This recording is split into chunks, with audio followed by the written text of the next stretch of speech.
Hi,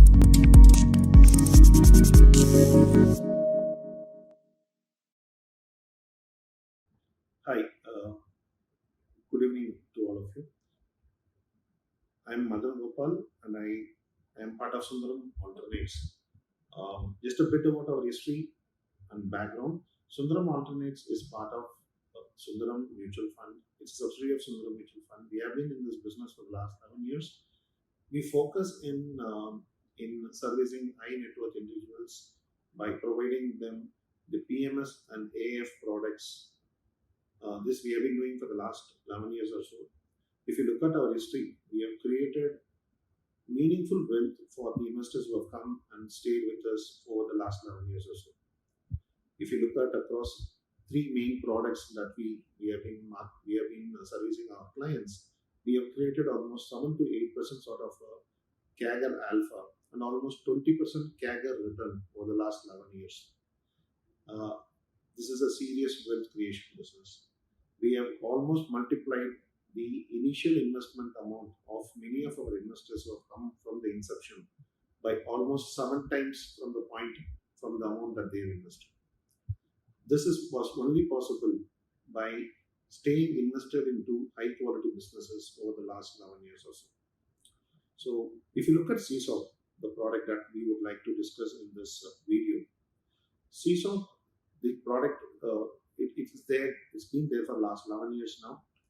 If you look at SISOP has created somewhere closer to 7 to 8% sort of a CAGR alpha since inception and almost multiplied the money invested by our investors by 7 times.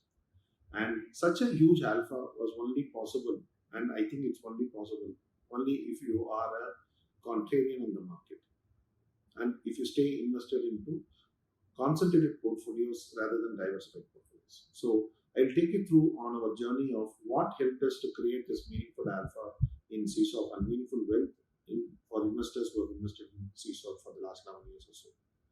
So the first point that I want to tell you is that SISOP as a product is a very concentrated approach to investment. It believes in the philosophy that we will invest into select few high quality businesses which have high potential growth and stay invested over a longer period of time.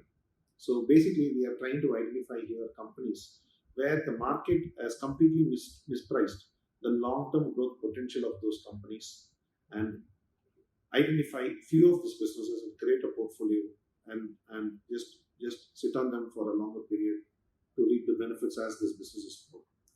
So that's the first point that I wanted to say. So what we are basically trying to do in SISOP is we are trying to identify 20% growth models, or to say 20% sustainable growth models. So what I mean by sustainable growth models, any businesses which is growing and growing at 20% for next say 4-5 years is a substantial growth compared to the overall broader GDP growth rate of around 5 to 6%. And also Nifty growth rate of around 10%. So if you construct a portfolio of say 15 companies whose earning growth is 20% not just for 1 to 2 years but for next 4-5 years time period, then what we believe is this concentrated approach of investing into high growth business models has potential to create a meaningful alpha over the benchmark. There is no way you are underperforming when you are investing into companies which are growing double the speed at which the broader index growth is, earnings growth is. So that's a very important point to be kept in mind. Now, really, how do you really find out 20% growth models? There are not many companies in India who are capable of growing 20% for 4-5 year time period. There are businesses which are cyclically can deliver this 20% growth for 1 or 2 years, but generally there are only very few businesses or business models which are capable of growing over the next say 4-5 years. So what is the approach that we use is we want to invest into select few businesses which are capable of growing 20%. And the only way to convince ourselves that they are able to grow 20% over the next say 4-5 years is to see that invest into businesses which are very small share of the overall opportunity in which they operate in. So generally you will see that we invest into companies who have very low market share in the overall market, which are much larger than, which are 10 times, 20 times larger than the size of this company. That is the first point. Second, the business should be generating good ROCE in the existing business model. The business should be extremely profitable. The reason for this is only extremely profitable businesses can generate good cash flows, and these cash flows can be reinvested back into the other profitable opportunities in the same business. So the first point is that they should be having a very low market share in the overall opportunity so that there is a huge scalability in front of them.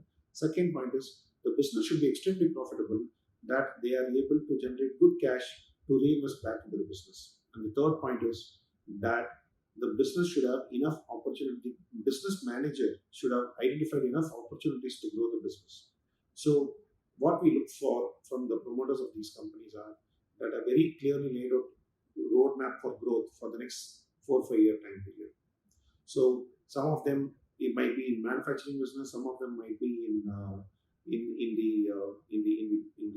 banking business, some of them might be in the consumer discretionary business. But what is important is there should be a very clear growth map plan over the next, say, 4 or 5 years for us to be convinced that the growth is visible in these businesses over the next, say, 4 or 5 year time period.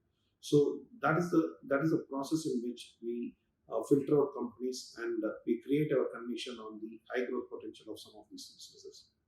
In terms of sector, the sectors that we really like at this point of time, or themes that we really like at this point of time, is one is retail banking. So private sector banks or NBFCs which are focused on retail banking, particularly those which are focused on a higher unsecured loan book, those which are focused on higher yield books, but simultaneously which are able to manage this high yield book with a much better underwriting capability, and therefore are able to generate good ROA and ROE in the business, is the ones which are looking for. This is the filter that we used for the last 5 years or so, and we have seen a meaningful impact of that in the stock selection process in a large banking and financial services universe.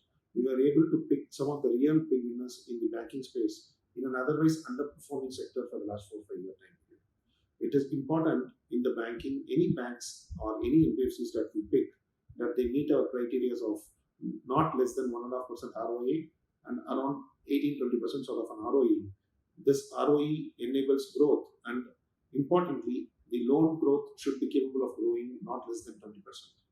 When a banking company fits into, or an NBFC company fits into all these 3 criteria, then we feel that such engine models are capable of growing for many years in the future at sufficient capital and at a reasonable growth rate.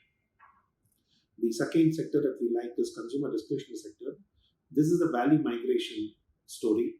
I think from FMCG, there is a value migration that is already happening to consumer discretionary space.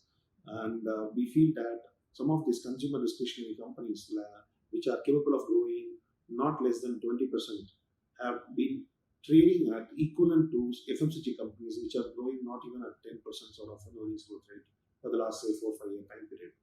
So we are already seeing a good value migration that is happening, but most of these consumer discretionary are in the mid and small cap space, and therefore we tend to spend a lot of time researching on these ideas and don't mind allocating a meaningful allocation in our portfolio, having selected some mid and small cap names. And that is the beauty of this product as well, that we run a very concentrated portfolio. So once we identify an idea, whether it is a mid cap idea or a small cap idea, if we are convinced about the growth story, we don't hesitate allocating a meaningful amount of weight into those ideas.